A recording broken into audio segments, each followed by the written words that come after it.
Okay, thank you all for being with us. We have a great show. We're going to be covering CalExit talking points with DC Insider, JJ Ames Jr. As you can see there, this is the cover for the show. He was a FEMA speechwriter, and he's worked in the federal government for many decades. He also teaches at the School of Political Management, or has received awards or recognition from there. And he's been a head FEMA speechwriter, 40 years experience in DC, and supporter of CalExit. You can see other interviews we've done with JJ. We did a hour-long interview just on CalExit, then we did a 4 hour long interview on policy issues with CalExit. And now, based on that interview, we're doing a final interview, well, another evolution of interviews on messaging, the CalExit message, and talking points. Um, so JJ, thanks for coming out. Sure. Appreciate it. We're going to cover some of these notes.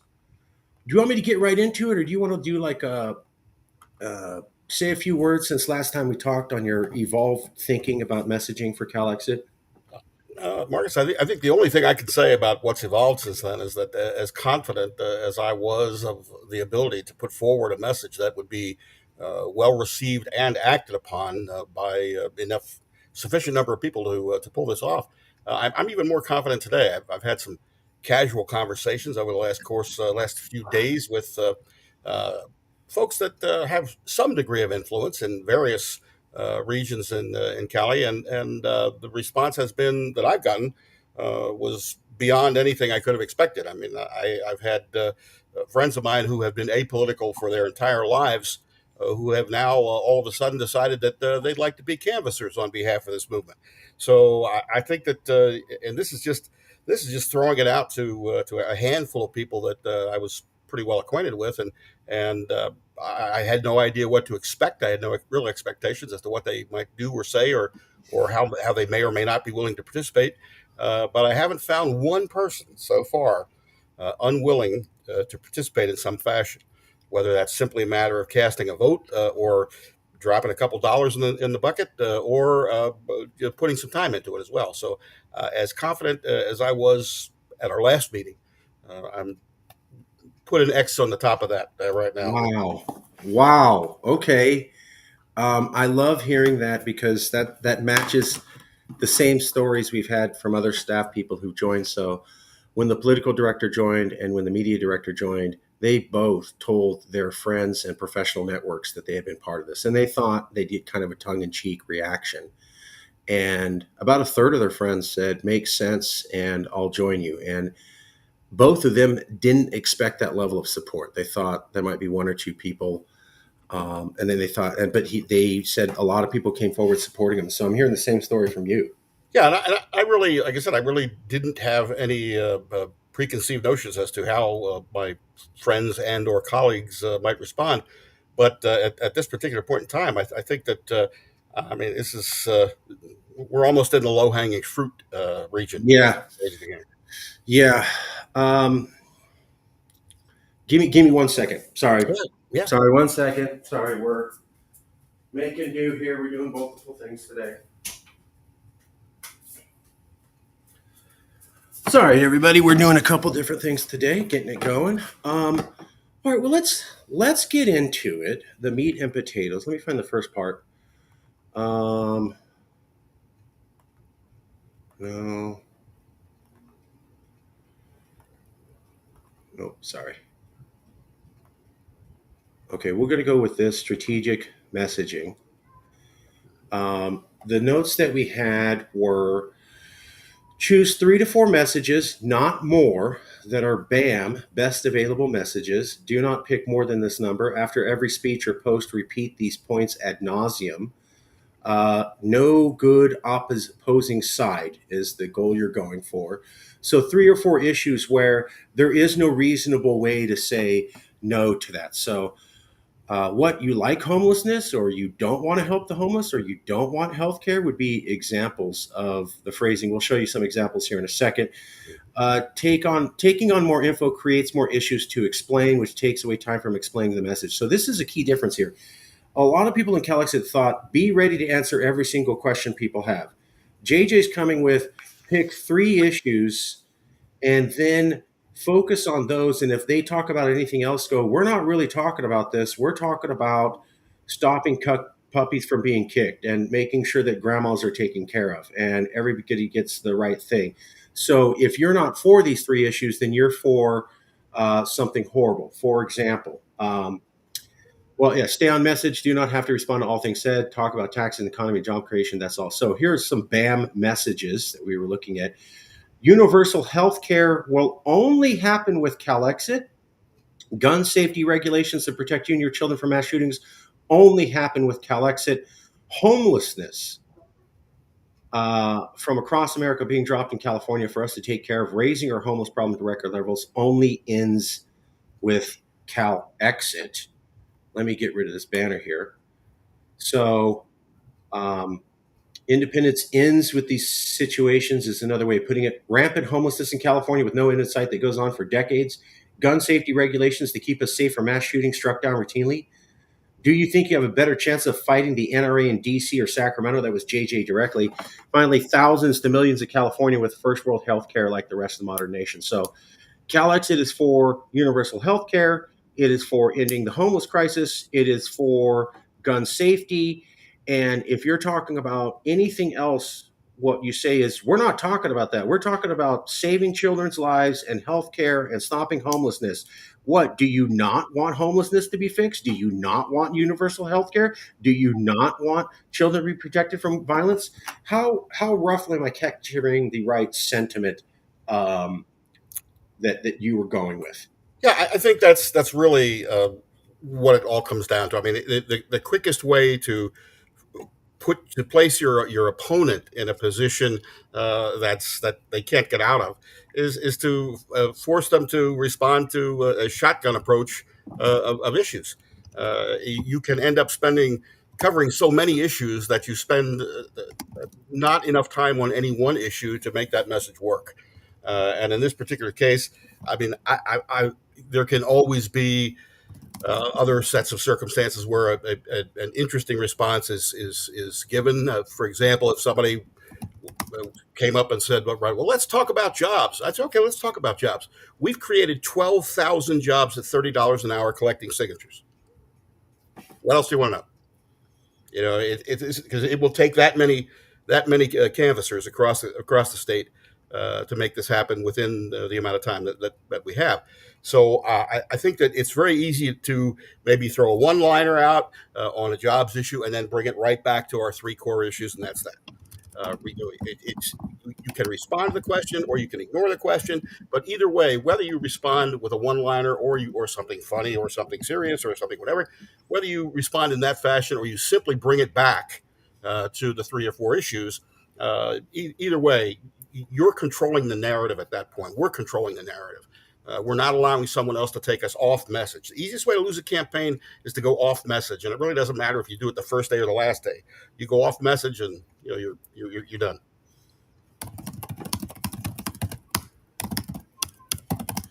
So again, we had thought in the CalExit movement that you need to have an answer for every single issue, and need to be ready to debate that. Um, and there is some truth to that, but I think what we were talking about is the 90-10 solution. For 90% of the population, they're not going to need that. Overwhelmingly 90%, not less. And there's going to be a small fraction, small, like less than 10%, maybe even 5, who want to see the turtle shells all the way down to the bottom to know how the earth is formed. Whereas 90% is going to be simple messaging. One of the things that we talked about was, I think, George W. Bush, and that Democrats have famously criticized him as being stupid because he only had 2 or 3 things that he said. But when election time came, everybody knew exactly what he was getting at and moving it. Another example was, we were talking about Donald Trump with the hat. And that, again, he was laughed at for going, "Oh, you're what are you going to do? Make America great again?" What the hell does that mean? It didn't matter. 90% of the population was able to go, exactly, he's about this. So simple messaging is our friend, I think. And this is where micro targeting comes in. In the days before micro targeting was even a possibility, maybe you had to cover an issue that was only going to be of interest to 2 or 3 or 4% of the people. But now that you have open access to micro targeting through a number of big data sources, You can, I mean, I foresee this movement having targeted messages in Spanish, Mandarin, Cantonese, Tagalog, Korean, Farsi, Vietnamese, Armenian, Russian. But those are all targeted messages. The base message, those 3 to 4 issues, that just gets hammered home, home, home, home, home, and will even come off in some of the targeted messages as well. But at least in in that targeted messaging, that micro targeted messaging, you can absolutely nail down 50 votes here and 100 votes there and 200 votes somewhere else. And when you package that up with the substantial strength of the core messaging, I really feel as though we're in the right place at the right time. Micro targeting, but stay on main message. So yeah, you will have micro targeting, and you can focus on particular demographics like the veterans, etc., parents. But it's all about having three, no more than four messages that you call BAM, best available messages. And the key thing that I learned from you was that it was about the framing of it. So CalExit doesn't mean here's a paragraph of how we can improve healthcare across the board. Nope, CalExit means universal healthcare, period. Are you not for universal healthcare, you monster? And I was like, okay, so keep it simple. Focus on three things. CalExit equals this, period. Don't go into depth. Don't need to explain it, but be insistent that's that. And then if anybody argues with you, you frame it not as though, well, you don't get into a debate on the merits of CalExit. You just say, so you must not be for healthcare and children being protected. And while that may seem a little unfair to people, this is how it's done in politics today. Welcome to What It Takes to Winning. Right, and what our message does is it illustrates that self determination is a moral right, not a rebellion. It's a moral right.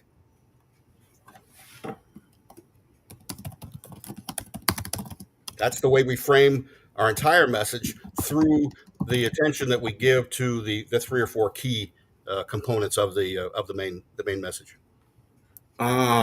Like the original founding fathers of America with rights are inherent from God. Absolutely. Instead of trying to justify it, we have rights under the king. They go, no, rights are inherent. We have an inherent moral right to be independent, pursue self-determination, as it's called at the United Nations level. And that's all we're doing here. And so when we focus on that, it's easy to come at that because we're already taking that narrative position of it's moral right to be independent. So it's morally right for us to have universal health care. It's morally right to protect all our children. It's morally right for us to provide high quality assistance for the Californians that are in need. Is that roughly how that all fits? Exactly, Mark. And that theme can carry over into any peripheral issue or micro targeted issue of any kind. I mean, when someone would say, for example, an opponent would say, for example, well, what are you trying to do? You're trying to break up the country. You're trying to do this. You're trying to do that. You're a terrorist. You're an insurrectionist. I would say what we are trying to do is to create a progressive, multi-ethnic republic for all. End of story. Again, it goes right back to the moral right. The self-determination is a moral right. It was a moral right when it happened in 1776. That's a moral right in 2025. It's a moral right. Right. Just like the founding fathers, these inherent rights from God that we have, not from the King of England. We don't need the King's permission because we have these rights inherently. So we're inherently moral. And we inherently want to have a right to privacy and inherently want to have a right to protect our papers and inherently want to have a right to protect our businesses. And in every aspect of the main messaging or the micro targeted messaging, that theme must remain constant. This is a moral right. Self determination is a moral right, and continue on. And then and so we're not highfalutin, we're not academic. We're talking about basic rights for people, like the civil rights movement. And if you get in the way of CalExit, you're denying this. So again, I want to point out part of the strategic thinking was let's have a serious policy debate. Let's address every single issue. Let's show how each issue is solvable. there's a new strategy from J.J. Ames based upon his decades of experience. Don't address every issue. Pick 3 to 4. You pick them. These are some suggestions. Doesn't have to be those, although those are really good ones. But you pick no more than 3 or 4, and you repeat those again and again and again, and you frame them in a way of CalExit equals this great thing, period. Don't go into description. Anybody who opposes CalExit opposes that great thing, period. And that's how you constantly beat and browbeat them with that George W. Bush style. Absolutely, absolutely, and again, I feel so intensely for the Californians who are being rounded up by ICE right now. I feel that pain, I've had colleagues and friends who are even closer to it at the moment than I have been. Uh, but there is a certain sense of political strategist which suggests that the longer these raids go on, uh, the wider the margin of victory should be when Yeah. we get to that point. Yeah. Okay. Um, Here's some messaging examples. Let's go over those. Independence is freedom plus prosperity. That is the California way. Independence is a job creator. Anybody who wants a job will have one, and anybody who wants a better job will have one. Independence is the way. The promise of California perfection, or the myth of American exceptionalism. The American dream has become a nightmare, and only the California dream remains. If you are a dreamer, come to California. Let's just focus on those 4. You had created those. I loved each one of them. What was, so that people don't have to watch the whole interview again if they don't want to? What was the thinking about why this is awesome messaging for those first 4? Because as you mentioned in the opening of this show, if someone were to disagree with that, then first of all, you already know exactly what type of person they probably are, Mm. and you also know that they're probably not a persuadable individual that we need to have anything else to do with at this point. so, Ah, so I mean, in hedge your days, bets. yeah, in days gone by, from a campaign perspective, the mindset used to be everybody is persuadable, and there's something that can be said to even the most hardcore opponent of whatever it is that you're advocating for, that will convince them to look in the sky and see the clouds open up and the light shine down upon them. Yeah, Uh, but that's not where we are today. I mean, even in national elections, 5 to 7% of the electorate determine the outcome, and only in 7 states. yeah, From that standpoint, what we've learned about campaigning and campaigns over the course of that time has been that there are people that every penny you spend attempting to persuade them is a wasted dollar. And so I think right now, what we need to do is we've somewhat refined the message so that it will ultimately, if these messages were transformed into policy, you would ultimately have a progressive multi-ethnic republic for all, which is absolutely the goal. It's what California has been as a part of the United States, and it would be that would continue with even greater ability to perfect that methodology over time. like we talked about one of the earlier interviews, I've done interviews with about 200 plus experts in political science on the topic of political division. About 4 or 5 of them admitted that from their knowledge, firsthand knowledge or research that they had done, that both George W. Bush and Barack Obama, while saying that they were reaching out to the whole country publicly during both of their 2 terms, in fact, had made the decision to only focus on activating their side with what you call the get out the vote thing and not actually reaching out to the other side. It was understood in both of those campaigns. So that's like a 16-year period where don't even try to reach out to the other side. There's no one persuadable. Just get more of your base to come out.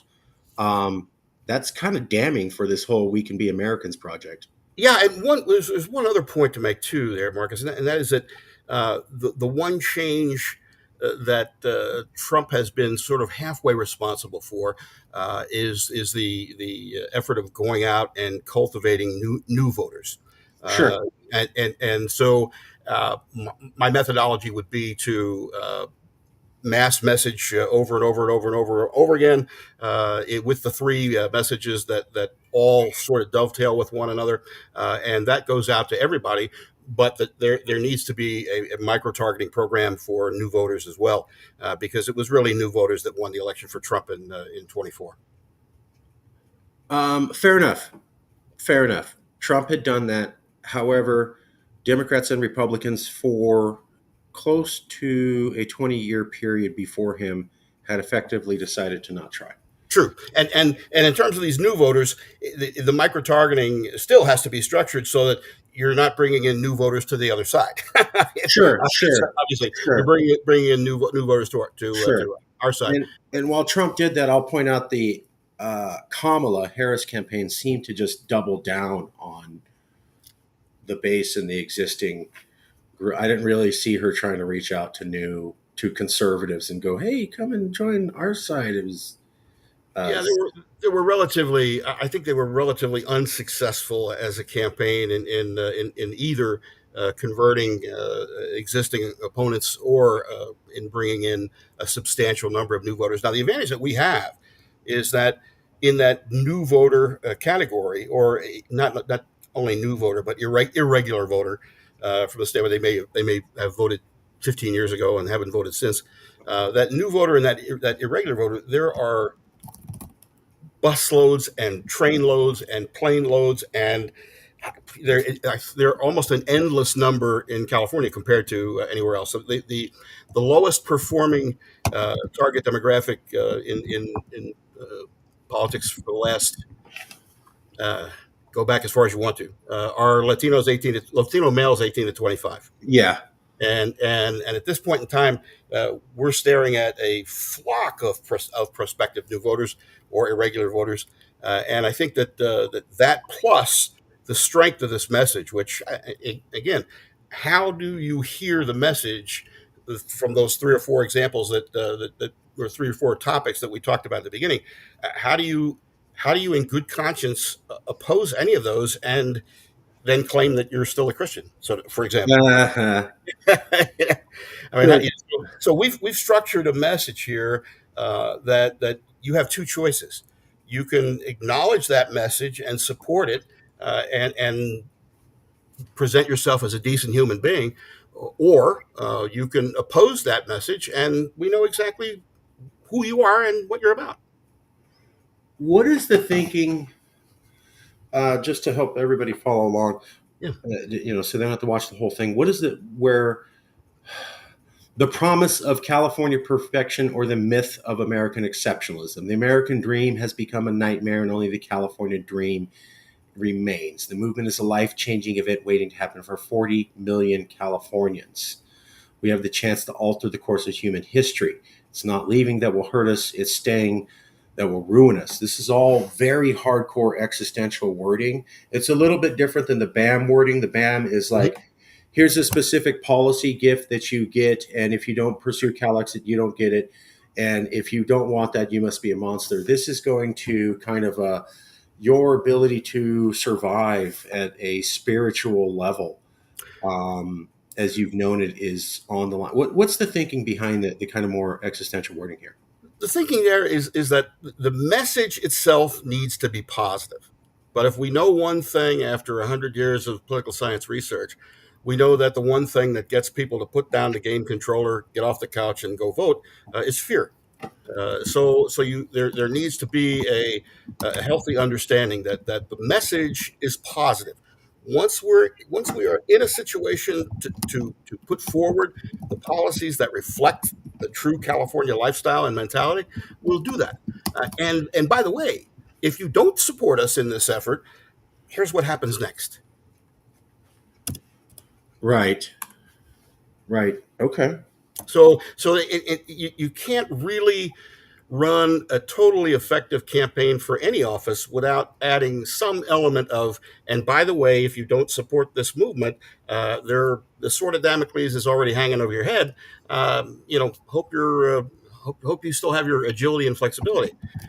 But the bottom line is that uh, I don't want to take away from the positive nature of the overall message, but there are going to be people that will not move unless the fear of God gets put into them somehow. I've seen that, and certainly there's the case with CalExit. So we had, famously, as I told everybody, we got big in 2016. Then took a pause. Biden got elected, and then 2024 came, and a lot of people started joining CalExit, and almost all of them, 90%, said, "I saw you in 2016. I just thought that was fun."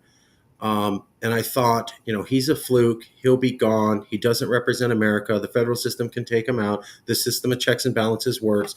Not really. Republicans actually like this stuff. And then by 2024, I realized that was all wrong. And it was the horror story of, oh my God, America does like this guy. And oh my God, he really is this bad. And oh my God, half the public really does like this. And it wasn't until they were scared to the level that we were earlier, and they got how bad this was, that we saw a lot of uptick in support.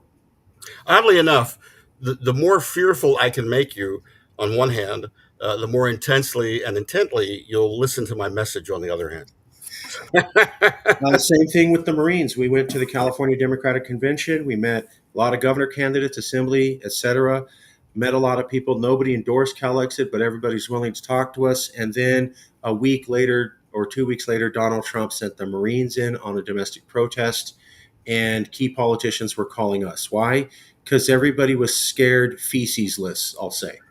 Yeah, and it's such a naturally occurring repetitive circumstance, where if you will believe until it happens that it can't happen here. Who would have believed, even in 2016, that Right. active duty Marines were going to be headed into downtown LA? And so it just comes to a point where if you ignore the fear element as a campaigner, you're giving away one of probably your top two or three assets that you have in your toolbox. I want to add one other thing too, Marcus. I'm teaching a summer course in American federal government at the University of Oklahoma, Yeah. and I took a poll this past week in my class on the issue of California becoming an independent sovereign nation, and believe it or not, the move to CalExit was probably supported by between 80 and 85% of my students, and with two students saying, "Why hasn't this happened already?" Now these are 18-year-old students, so they're brand new voters. They'll be voting for the first time coming up in the next cycle. But I actually have half a dozen or more students in that class that are from California. And after my lecture on the issue of California becoming a sovereign nation, they called their parents, and their parents called other parents, and this is how it This is happens. how it happens. This is how it happens. We've been telling people that Yeah, a lot of conservative states will let us go. yeah. It makes sense. It's not completely anathema to them. I know there's a lot of people who were built with tradition that, oh, this is all one America, flag on the hearts, 50 states. But I'm like, have you talked to people recently? They're not sure that they're impressed with California, or they get the idea that having less friction would be a lot better for everyone. Absolutely, and that goes hand in hand with what was the suggestion that where would you rather fight, the NRA in Sacramento or Right. in Washington? And like I said, there are so many other circumstances that can be woven into some micro targeting messages on the issue of how different California is from the rest of the nation, how different the rest of the nation is from California. But again, if we used that as the principal, and only that as the principal banner cry, then I think we open ourselves up to a little bit more of an elitist argument or Mm. some other form of opposition that we don't necessarily need to do it. So if we stay on those 3 or 4 points, use the micro targeting with all of the, I mean, with every conceivable diverse entity and diverse group. Uh, I think that that the core message is so solidly positive and progressive, and that message has sold in California, for the last 200 plus years, or 200 years, I guess, almost. But at this point in time, I think that uh, we have such an opportunity to just keep reinforcing the core issues. And the other thing I want to talk about too is I don't know how much time Yeah. the organization has placed on viewing this as not exclusively a U.S. issue, but a worldwide issue. Because if California becomes sovereign, we'll immediately be a major player on the world stage with the fourth or Right. fifth economy. So Right. we should not only be, and with respect to earned media, we should not only be looking to California media or national media. We need to be looking to Financial Times for example, a piece on the editorial page of the Financial Times about the impact of California becoming independent on the world stage. Right. We need to be looking at forming partnerships and alliances with other nations in advance of becoming a nation, so that when we would become a nation, we would already be known out there on the world stage already. All the players are on the roster, and that's that. But reaching out internationally during the course of our own campaign, during the advocacy portion of the campaign, I think will demonstrate even to the opposition that we already see ourselves as able to step in and function as a member of the world community, as a member of the world economy from day one. And if we've got international types that are supporting the effort, or at least recognizing the effort and understanding what the prospective consequences are, it broadens our support base. By the way, it broadens our potential resource base, uh, and we can move forward from there. Right. Um, yeah, absolutely. As this gets bigger, more people come in. Um, I Yeah, absolutely agree. I was trying to find a reference to the World Economic Forum in 2016 to back up a point. They talked about what if California was independent in 2016. After the ballot initiative came out, we had just really hit the media, and the World Economic Forum decided to have a discussion on their own on, what if California's independent, just to say like how uh, big that idea would be. Exactly, and I wanted to mention one other thing too Sure. that we Yeah. we touched on previously in one of the prior shows, but that is just the recruitment effort to bring other United States citizens and potential voters to California in advance of this ballot measure.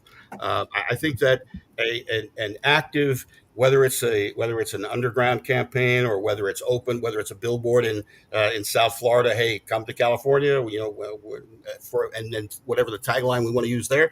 But I think that there are people who are from around the country, and I know some of them, who would relocate to California for no purpose other than to cast a affirmative vote in this particular campaign. And I think that's if you could pick up if you could move 1% into California prior to the vote, helps us again. And it's that would be not only a campaign directed at individuals, but it'd be a campaign directed at business too. Is it one business relocates from Tennessee to California, brings 5,000 employees with them, or 2,000 employees with them? And again, perspective. The only reason why the company is coming is because the company believes in the core message. If the company believes in the core message, relocates to California, brings people with them, more votes for us. So Right. I'm looking at every avenue, because even though I believe that this campaign could be successful at numbers that very few people are even contemplating at this moment, I still think that there are insurance policies that I'd like to purchase, and one of those would be a recruitment campaign for for people to come from other regions to California. Yeah. And once people see the core messaging, once people around the country, once people around the world see the core messaging, again, if it is attractive at all to someone in New Jersey, or attractive at all to someone in Idaho, then I'll take their vote too. But Right. it's that core message that's going to get people up off the couch and rock 'em sock 'em here. Right. Right. And here it is. If we can put that up. There you go. So, World Economic Forum, November 2016. This is in Spanish, but the English translation is CalExit Independence Movement for California. World Economic Forum was discussing it weeks after the initiative came out. We hadn't even really gotten traction. It was just our first foray to the news, and they were already discussing it. So, imagine. And there are with respect to the micro targeting, and especially once you get into the Latino and the Hispanic Californians, I think there are some extraordinary word plays, word equations, word pictures that can be created that will bring a number of those 18 to 24 Latino males out to vote for the first time. That was the interesting thing, was that when we looked at the Reuters and Stanford surveys, um, February 2017 survey, it was what, 32% and 47.5% not opposed. So what's key here is, so the news would only report that 32% were supportive of CalExit, according to Reuters, Ipsos, and separately Stanford University's Little Hoover Institute. Great organizations, and they did the surveys, I think, in March and February 2017. Both of them showed about 13% for support. What the news would not report is, they said, did you support CalExit? Are you not sure? Or are you opposed? The news would say, well, if 32% supported, that must mean 2/3 are against it. That was a total lie. It was never printed in the bylines, the press release, or even the background data by Reuters or Stanford. They asked 3 questions that was ignored by the media. When you add the support and don't know, meaning you're not opposed, automatically it was 47.5%. Let me fix that real quick. Were not opposed. Now, the way that we look at that, I can't. I know it's misspelled. I don't have time to fix it. We're trying to do a live show, so forgive me. Um, Not opposed. Now, the question is, if I say, hey, let's go rob a bank and shoot 16 people in the process, and you go, I don't know how I feel. The answer is supposed to be no for something that radical. So when we're talking about secession and you go, I don't know, and it's not an automatic no, that means you could be flipped. We're looking at almost half the population, therefore, And, not much by the media. and the other thing too is that polling is a fine art, no matter what anybody wants to say about it. Sure. And the manner in which questions are phrased is key, which is, and I think in this particular at this particular time, there will be many, many, many more pollsters who, regardless of their particular bend or claims of independent status, that will be wanting to do these polls. And of course, at this time also, we'll have our own in-house pollster, and we'll have a much better idea as to what needs to be done and how it can be done. I think that again, when your enemy is digging himself a deeper hole, uh, don't stop him. And I certainly see the Trump administration to do. Continuing to be openly and notoriously negative toward California at every opportunity, and that is only going to make more people interested in conducting polls, more people interested, I hope, in responding to polls, and I think we'll get a much clearer picture in relatively short order. Absolutely. I agree. Uh, by the way, want to point this out to everybody. So, one of the key things you were saying was the Latino vote. Yeah. And in both of these surveys, what was key was that they undercounted the young Latin male vote and overcounted the elderly Caucasian vote. And the thing is, they have the byline data. So you can see young Latin men were the most supportive of CalExit, whereas anybody who was Caucasian and over 65 was the least supportive of CalExit.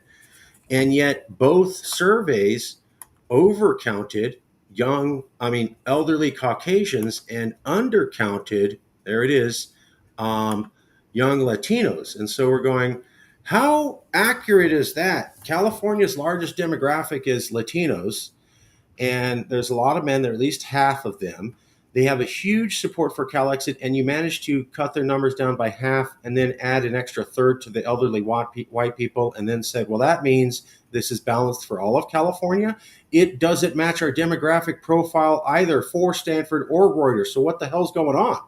Well, part of the reason is I was going to explain this, if this poll was done in 2016, uh, most of the polling that was done at that time or before was exclusively done using landlines, and Sure. the reason for that is that you can't robo dial cell phone numbers legally. So you can't auto dial cell phone numbers legally. You can only do that with landlines. And as a result, and it's more expensive, obviously, if you're not using an auto dialer to conduct your poll. So many, in fact, most pollsters up to at least 2016 were all using landlines. And if you're doing a poll that uses landlines, your sample is automatically going to be front end loaded towards 65 and older and towards Caucasian race. That's changed when a little bit now that many more pollsters are using actual people and calling cell phones. But particularly during that 2016 timeframe and earlier, uh, virtually all polling was inaccurate because the cell phone user was not typically taken into account. Fair enough. Um, I would think, though, that if, okay, so that's the case, hey, we're doing this, admit it. Right? Don't go and say, 32% supported, so that's it must mean two-thirds against. Go, we did this forum, we took this survey, we stand by it. However, we have to admit there's some limitations. By the way, just saying, we undercounted Latino people and we overcounted elderly Caucasian people when coming up with a number of less than half of Californians would support it. Why not be honest and admit that? Instead, what we saw was two-thirds must be against this. Period. End of story. The end. Done. And that's because almost every pollster has their own agenda, or they have an, Sure. an element within the political spectrum that they would like to satisfy or appease, or they think that if my poll numbers show whatever it is that they end up showing, I will be more attractive as a pollster to people who oppose issues like this down the road when they're hiring Yeah, pollsters. we saw So that with the Berkeley Center. Yeah. so there's tons of that, but I think right now probably the major difference between 2016 and today is that the country as a whole, and California in particular, has had an opportunity now to experience 4 years of Donald Trump and now 4 more years of Donald Trump, Yeah. and they have witnessed the entirety, or near entirety, of the Republican Party surrender over their entire independence to Yeah. the Trump as a movement. And so now I think that, again, going back to that 5 to 7% that are probably going to be determinative in any election in most parts of the country today, I think that those prospective voters having that combined experience of 2016 to 2020 and then 2024 and beyond, I just one of my colleagues here at Oklahoma, we were discussing this just casually, and he said, "You know what this is really going to come down to is, are the people fed up enough, and do they honestly believe that this isn't as far as this could go?" And Yeah. and, Right and there. yeah, and that's the thing. If a California resident right now sees that federal aid is being withheld for wildfires, that active duty Marines are running into downtown, that there's National Guard, there's this, there's that, there's everything else. If they think this is as bad as it can get, then they may waffle on their support.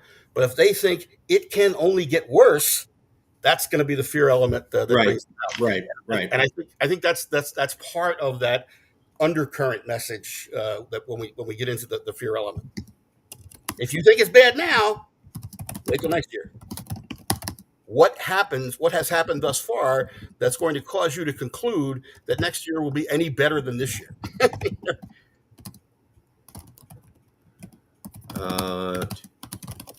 Sorry, let me just write this in.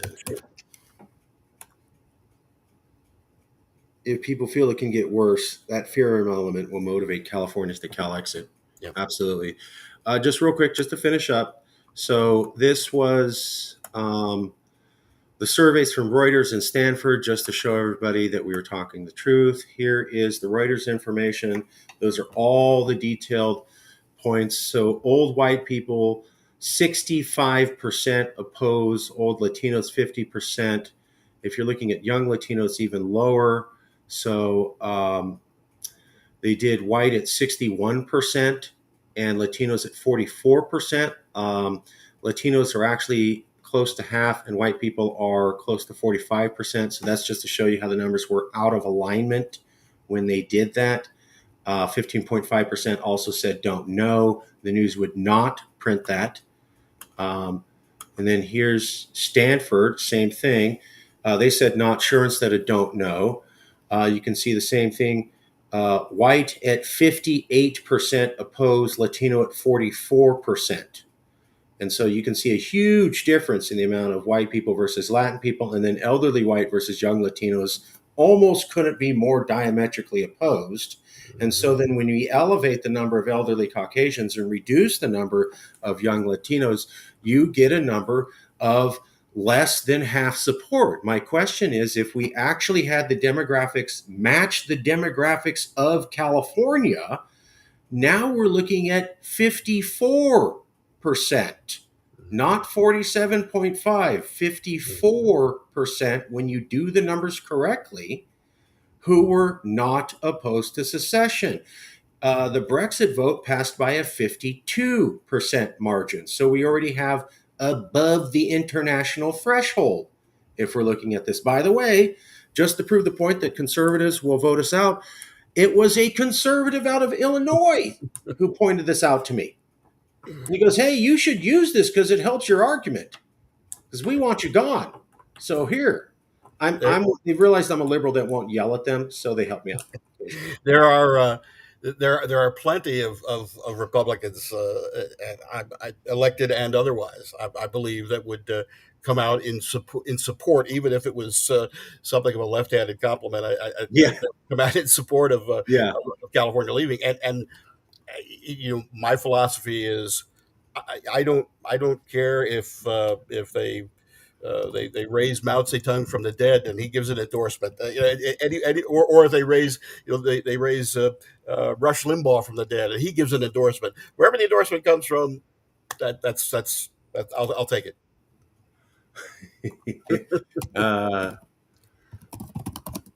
One second. So I'm trying to find it now, but the Republicans literally had a convention. Here we go. Oh, 1 second here. Damn. Hold on. Trying to deal with the paywall. Give me a second. Come on. Okay, there we go. All right, give me 1 second. I'll pull this into the show. I appreciate your patience. No. Come on. Edit. Paste. No. All right, let's try that again. 1 second. Computer's in computery. Okay. Boom. Boom. Edit. Paste. Okay, finally. There you go. Save as. Give me 1 second. Fix this. This will be relevant.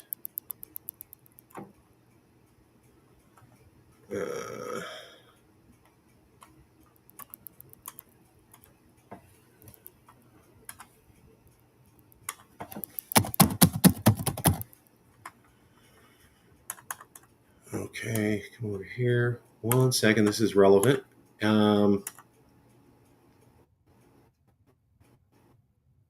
Because I keep telling people about this, and they're like, "What?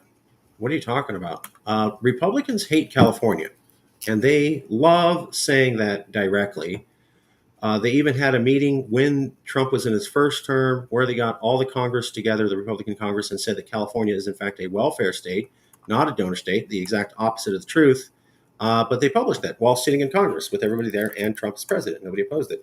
So here we go. This was back during the first term of Trump. Republicans paint California as dangerous dystopia.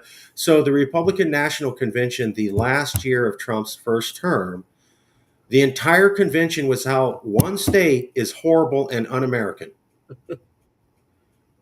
Okay, it wasn't New York and California and Miami. It was just California is horrible America. By the way, let's fast forward to 8 months ago when there's an LA Times poll showing 48% of all Republicans view California as not American. And So, believe me, Marcus, there are ways to exploit that to our absolute benefit, although they're probably not for public discussion. all right, we'll talk about those privately, but just to let you guys know, here's the Republicans in 2019. California is horrible. We're going to have our entire Republican annual convention on how just California is horrible and wrong. And then 8 months ago, we're going to talk about how half of us believe they're not even fellow Americans. So, but to get back to messaging, which is what we were doing here, let's ask this. So we talked a little bit about this, and we said, you want to frame your BAM messages. Mhm. CalExit is for universal health care. CalExit is for preventing mass shootings. CalExit is for helping homeless. Only healthcare, universal healthcare happens with CalExit. Only gun safety regulations happen with CalExit. Only homelessness can be fixed, and we can take care of our people with CalExit. And if anybody talks about anything, you go in opposition. You go, you don't want universal health care for all these poor people. You don't want our children protected from gun safety. You don't gun shootings. You don't want us to take care of our homeless. You want people pooping on the streets and half of the homeless in all of America here. Is that what you're saying? And then just drop it. So don't have to do the articulated reasoning for everything. Hit them with a couple of good talking points and then move on. And this is related to this. So are you saying you don't want poor Californians to have first world health care? What? Are you for letting high school kids be killed? Ask in anger. And then you say, who cares what issues you're talking about? I'm talking about keeping kids safe from danger. I'm talking about poor people having health care. You're talking about taxes. Who cares? Are you saying you don't want these poor people to have health care? Is that roughly what you were saying or Yeah, intimating? anytime somebody attempts to get you off of an issue, you can basically just come back to them and say, look, you're trying to muddy the water. You're trying to ensure that the things that haven't been fixed before don't get fixed ever. We're trying to put forward a positive message, bring people together, equality, justice for all, which isn't that what we were supposed to be doing in the first place, but we didn't. So we're going to do it now. You go right back to the message. And that is different, folks, because our mentality for the last 10 years was everybody thought we didn't know what we're talking about. And so the idea was if I can debate you on 18 different points and we can film it, then people must know that we know what we're talking about. Problem, that's for the 10% of the population who likes the deep dive. The 90% isn't going to care, isn't going to watch the whole thing, isn't going to follow along. And so what they're looking for is simple things they can retain. Make America great again. And when you're sending 21-year-old door-to-door canvassers out, the last thing you want to give that 21-year-old door-to-door canvasser is 18 white papers on every Right. subject under the sun. They need to be schooled in the three messages, boom, boom, boom. If the person at the door has another question, hey, hey, that's great. That's a great question. You go to the website, you do this, you do that. But here's where we stand. These are our core issues. These are the things that are going to improve the quality of life for all Californians. There you go. Can Do you? you dispute that, you Yeah, monster? yeah. Let's see here. Here was another message you had. best message, and this is different than the BAM, which are really like three policy issues. Again, you don't have to pick the ones that we picked, but JJ made a very strong case for healthcare, homelessness, gun safety. I think those are pretty damn good. Maybe there's a different one out there, but you're going to have some tough struggling. Anyways, the point is for us to figure out those messages, focus on them, and now you can see examples of what they're supposed to look like. Another thing that JJ said was kind of a different arena, but they ain't like us. Just get people of California recognize that California's culture is very different from USA. There's a California way, and you know that because you live here. Our culture is different. The biggest threat from America is that they want to take down our who we are and our values and how we live. And then the other thing you were kind of mentioning, this was another messaging vein. Stay positive. Use Absolutely. positive language. Don't use negative language. They use negative language. One of the things you had mentioned, and I'd never thought about this before, was we don't use the word secession because that has a negative connotation, although that's what we want.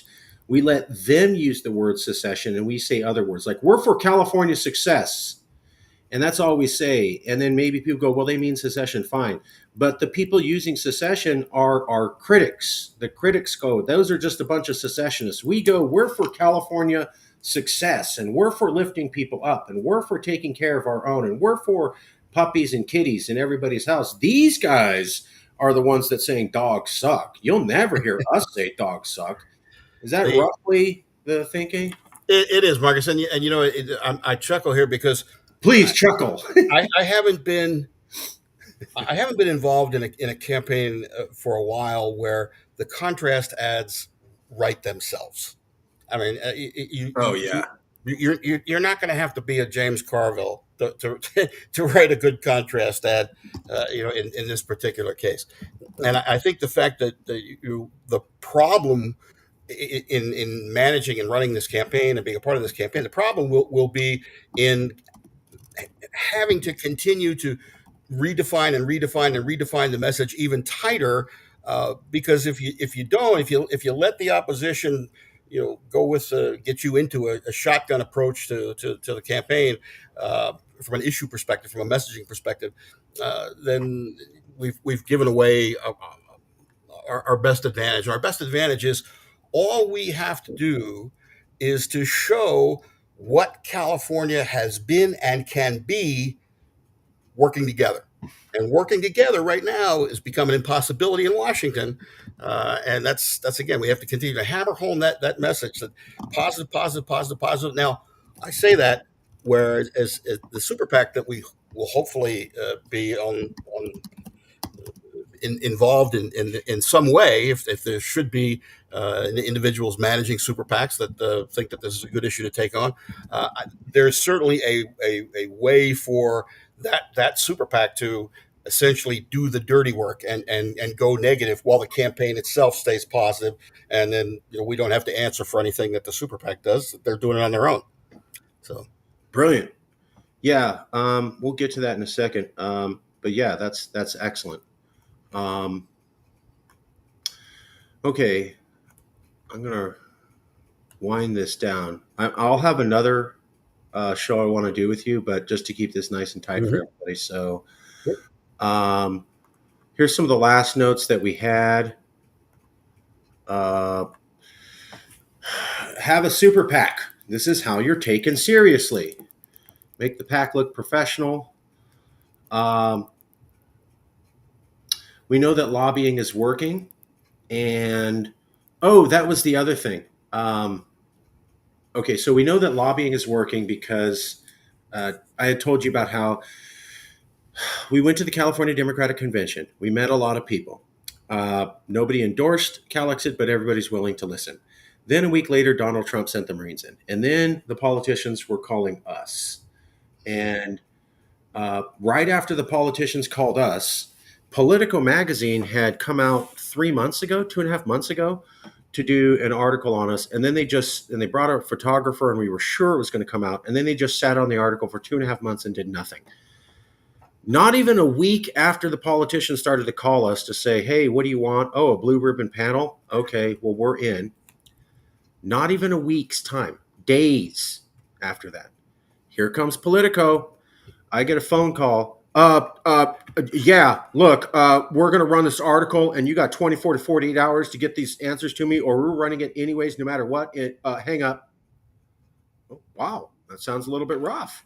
And then it's an email with 30 questions. I've been in hit jobs before. They normally ask five. This was 30. We answered all of them, blew it out of the water. And everybody's like, oh, you don't know, Mark. They could come back and attack us. And maybe they still will. But then they didn't. And I think we crushed the answers. Well, a day after we sent the responses in, boom, FPPC launches an investigation on me that they haven't touched in 5 years. And so I can't prove anything. I have no hard evidence, of course. I'm just saying, wow, what an incredible chance timeline that Politico sits on an article. And then days after we start to get traction with politicians wanting to work with us on a blue ribbon panel for investigation, boom, here comes Politico. And then after we defeat that, boom, here comes FPPC. We hadn't talked to Politico in 2.5 months, hadn't seen FPPC in 5 years, and both of them co-aligned within 3 days of each other. Politico is supposed to be a totally different organization from the Fair Political Practices Commission of California. How are they doing activities that seem so closely aligned? Well, different people throughout the political process have good friends who are in the journalistic community, and those people have friends, and friends have friends, have friends of friends. My point is that if if you're not worthy of having someone take a bat to your knees, there are other people out there that will suffer the same fate from the same bat. Uh, there is in the political process right now. Every aspect of the political process uh, is seen as being a Texas death match. It doesn't. It shouldn't be that way, and it's the reason why our government is no longer governing.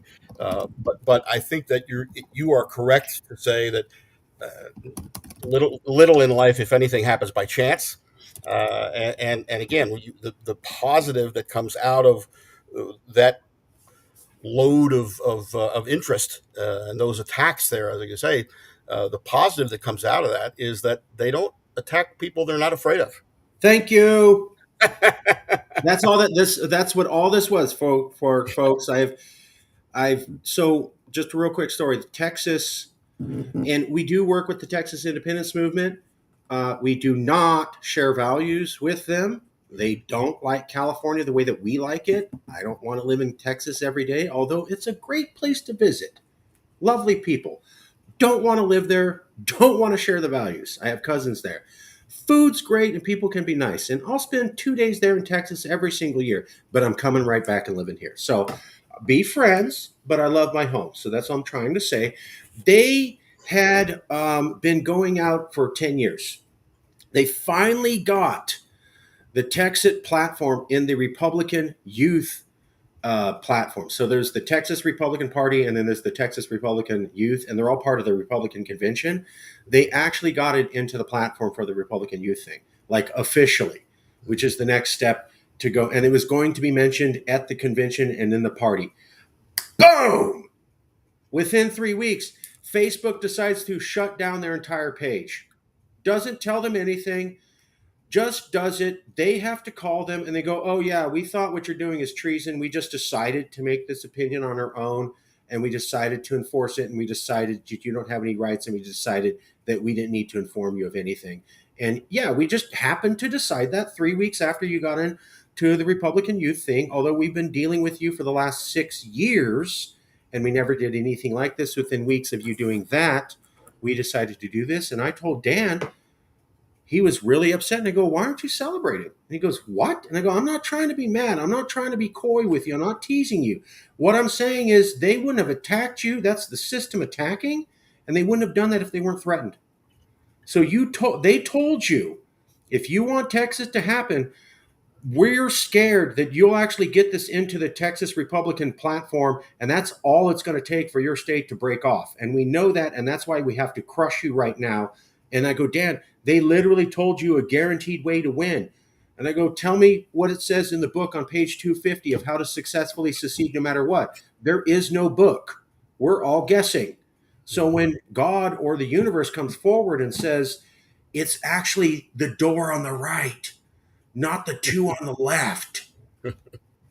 Great. Now I don't have to spend another decade guessing. Is it this? Is there turn that? Is it over here? Is it this? It's this one right here. You could ignore everything else and just do this. The one thing that attack ads do that the average person doesn't really think about is that the attack ad tells me, the person being attacked, what you are afraid of. Yeah. And Yep. and as soon as I know what scares you the most, I automatically have the upper hand. Yep. And folks, it was, and this is, I got to give it up to a staff member. She's not even one of the experts we brought on. She was just a staff member, and we kept talking and talking and talking. Then she goes, you guys keep dancing around this, but it's almost like if you just got politicians to back the blue ribbon panel, this whole thing would become catalyzed on its own. And I'm like, why didn't I see that? I'm so close to the problem. And we're like, no, you got to have a vote, which you do, and you got to have the panel, and we've got to do this, and we've got to make a declaration. To go, skip all that. Just picture 7 politicians say we want an official and panel investigation in the CalExit period. What happens? And she goes, looks at me, goes, what happens, Marcus? And I go, global news in the 21st 24 hours, because that's the world's 4th largest economy officially saying we're doing it. Front page headlines everywhere. This doesn't even mean CalExit happens. You could even be a legislator saying, I don't agree with CalExit, but I supported the panel investigation. Super low hanging fruit. And it was when the politicians were calling us, talking about that, boom, boom, boom. And I'm going, thank you. We need to be celebrating it. It sucks to get punched so hard, but thank you for telling me I'm not wasting my time. And thank you for telling me it's the door on the left and I can skip every other door and not pay any attention to them and I get a guaranteed win.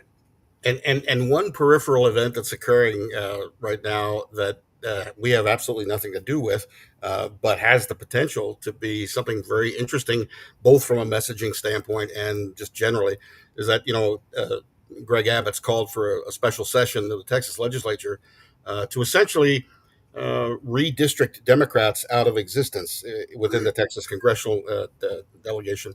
And Gavin Newsom, I guess, in response, basically said, "Well, I'll call our guys back, and we'll do the same damn thing."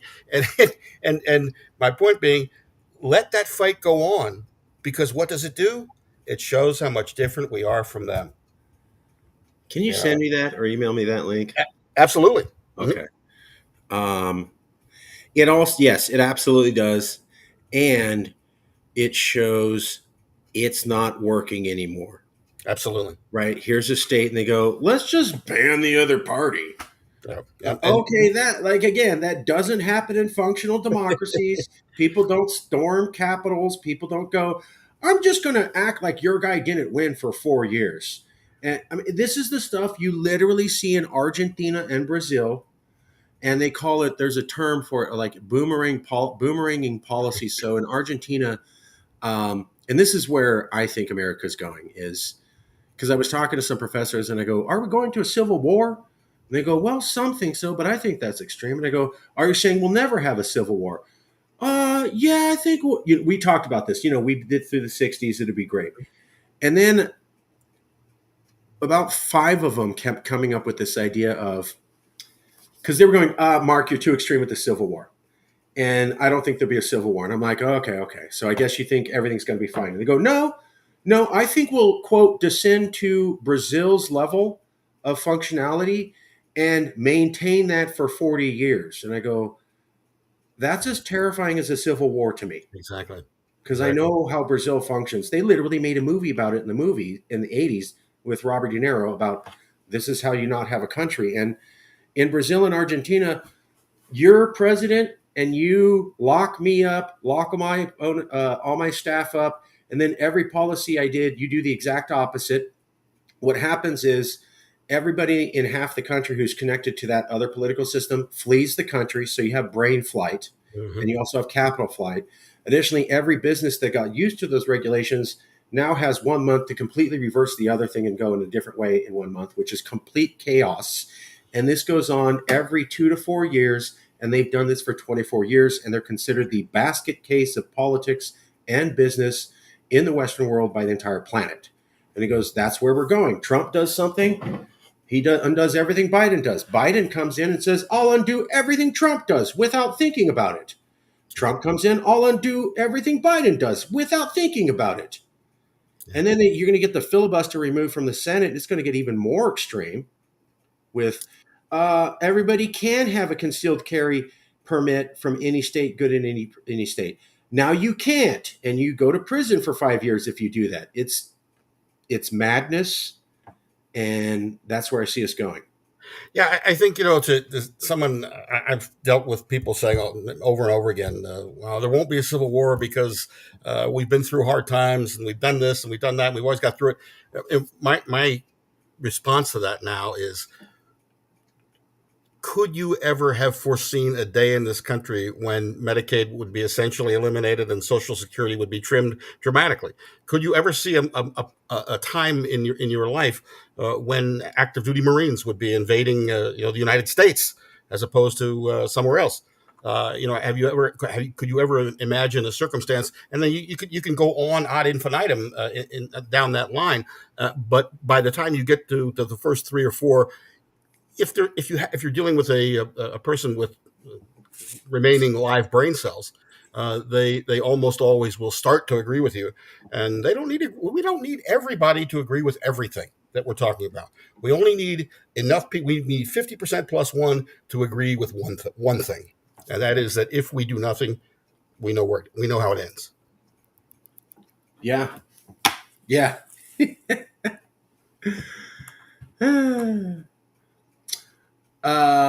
So we agree that's a good site if you get attacked. It's telling you how to do it, and the blue ribbon panel is key for us. For Texas, it seems to be getting their policy platform into the Republican Party. It's different for each state.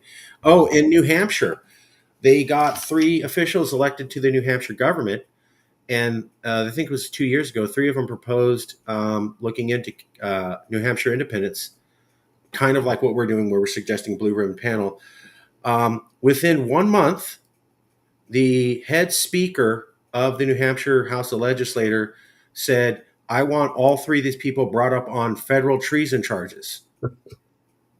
That had never happened before, but here he was making a speech. He wanted to get them banned, and he wanted them brought up on treason charges. And they're going, we were elected legally. We proposed an investigation into New Hampshire secession through the proper process. Show me where my election was rigged. Show me how I filed paperwork to discuss this idea illegally. Couldn't do it. Wouldn't even address those questions. Treason, remove. And they were like, wow, we just got hit with this. Nobody's ever seen this in the entire history of New Hampshire, going back 200 years. When they went to lawyers, the lawyers are like, I've never seen this. I don't know what the hell you do with this. So it's the system reveals itself in different ways. All we need now is to have the chief spokesperson for this movement be a guy named Patrick Henry. That's all. Yeah. All right. Last point, and then we'll do another show here. You also said, and this is something we talked about. It's going to be hard to get politicians to support. So how do you get elected officials to back CalExit and go, hey, I want to support full-blown secession's the hard thing. We were looking at the blue ribbon panel. Hey, I want to do an investigation. JJ came up with the idea of, remember how we were talking about BAM's 3 main messaging areas? Mm-hmm. Okay, well, you pick those 3 policies, and then what happens is politicians take those 3 policies and add it to their own policy framework. Mm-hmm. So they didn't say, oh, I support CalExit, but they picked the 3 policies that you were talking about and phrased it the exact same way. That's them background showing that they're supporting it in a way they can walk back, but it also shows you the amount of political support you have. Yeah, a backdoor endorsement of this type and kind is absolutely as effective as a neon sign, because it really is a neon sign. You get elected officials throughout the state talking in their own reelection campaigns about the 3 core issues that we're stressing. I'm not going to go. James Exon, I think, former senator from Nebraska, was a little bit of an anomaly. His big line was that never underestimate the ignorance of the average American voter. But I think that the voters are a lot smarter, and they will understand that if elected officials are saying the same things that we are, they'll make the connection. You also, so it's something that when you go and talk to people about support for CalExit, they're going to ask you what political support you have. Famously, a difficult question. And I would always point out, well, here's people using our talking points Mhm. randomly. They go, here's three people that are literally copying our policy platform. How does that not mean they know exactly who we are, aren't following us intently, and are somewhat impressed by us if they're Yeah, literally copying us intent, word for yeah, word? and as our support continues to grow, you hit 48, 49, 50, 51%. All of a sudden, politicians, elected officials are going to find their backbone.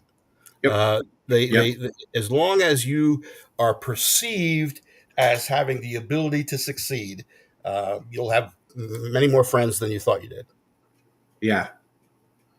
That's That's it exactly. And people ask me that. My Republican friends ask me all the time. They say, How do we get away from Trump? When are these elected Republicans going to stand up for themselves and not just parrot the Trump line?" And my answer is the same. Donald Trump will continue to own every elected Republican in this country for so long as he continues to have the ability to influence the outcome of primary elections. The minute Ooh, that he can't influence the outcome of a primary election anymore, he'll lose his grip on elected Republicans, and we're sort of in the converse of that, where the more that we begin to show support, the more support we will gather from elected Democrats, and maybe fa- elected independents, and maybe an elected Republican as well. fascinating. Wow. Wow. Okay. Huh. I guarantee you this, Mark, if there's an elected Democrat in a contested district, whether it's a state race or a congressional race, if there's an elected Democrat in a contested district, or a competitive district, and that person believes that they may be able to draw an additional 500 votes or 1,000 votes or 1% by aligning their positions with ours, we may get some unintended benefit across the board. That's impressive as hell.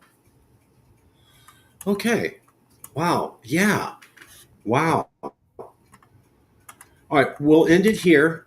Great. Um, give me 10 minutes, 5 to 10 minutes. I'm going to send you another link for a new show.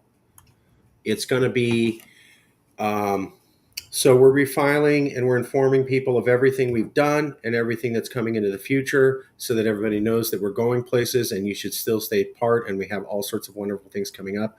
I want to showcase that to you. You've seen a little bit in a mass email I sent you draft. Give me 5 to 10 minutes. I'll send you a link and we'll do it there. Fantastic. Okay.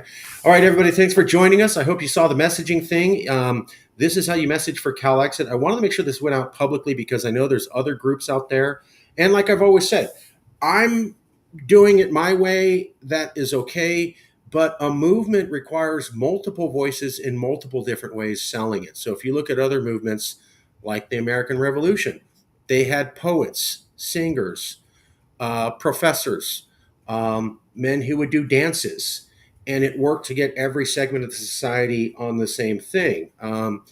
People sewing flags was as inspirational as Thomas Paine's essays to the revolutionary soldiers. Everybody needs to be communicated in a different way, and you got to get all those different messages out there. A successful movement has many different voices phrasing the same thing in many different ways, all saying the same thing. Oranges are oranges and apples are apples, but maybe I sing it, maybe I dance it, maybe I sing a poem, maybe I do a boring speech, maybe I do a long speech, maybe I do a PhD white paper, maybe I just do interpretive dance. What I've learned with activism is you have to do them all if you want the whole society to be there. And if you can't do that, what you have is a cult and not a movement. Yeah, and you could even expand upon that in this case with another prospective buzz phrase. Is that there's There is opportunity here within your grasp. What are you going to do? It's always a pleasure working with you. Okay, give me 5 to 10. I'll text you back. Fantastic. Great. All right. Bye. Thank you, everybody.